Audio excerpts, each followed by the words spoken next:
Magandang araw sa ating lahat. To this video ay isi-share ko po sa inyo ang aming preparation para sa aming house blessing. Ayan nga, tinulungan na ako ng aking anak maglagay ng taon na 2023 kasi nga sa tuwing mahagip siya ng electric pan ay lumilipad siya. Kaya pabalik-balik ang aking anak. Napapansin nyo, napakagulo ang aming paligid at napakaliit ng aming space. Ayan na ang kaganapan today. Masyado nang makalat ang aming paligid. Sa maghanda kami ng, ayan, kahit saan ko na nilagay. Sinapakaliit talaga ng space namin dito sa kabila. Ayan, nagluluto si nanay ng suman biko.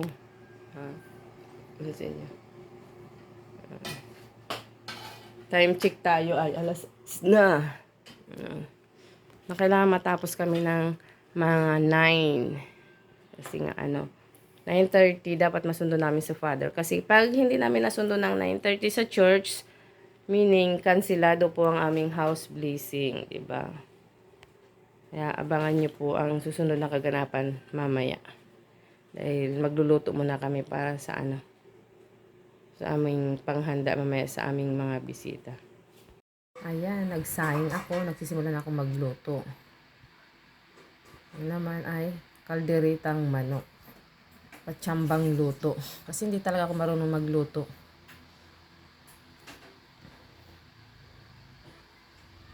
Kailangan nating matuto para kahit papano ay hindi na tayo magbabayad sa nagluluto. Tayo na lang. Ito naman ay nung time na sinundo si Padre sa church.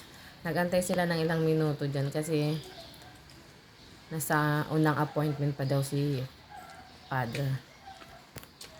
By appointment kasi. Parang pang second batch kami.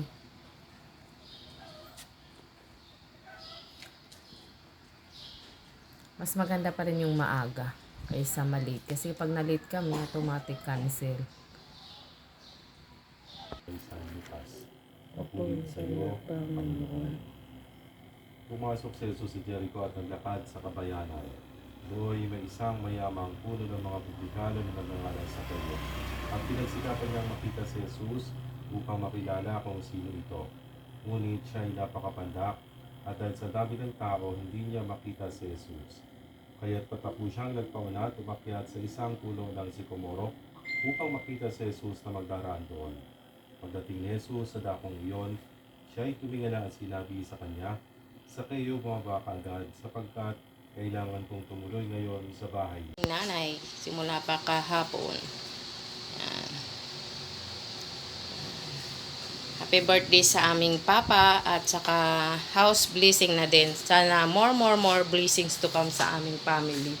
At good health at long life. Ayan. Naghanda ako sa aking asawa kasi 45 years old na siya. Parang kung pasasalamat na din.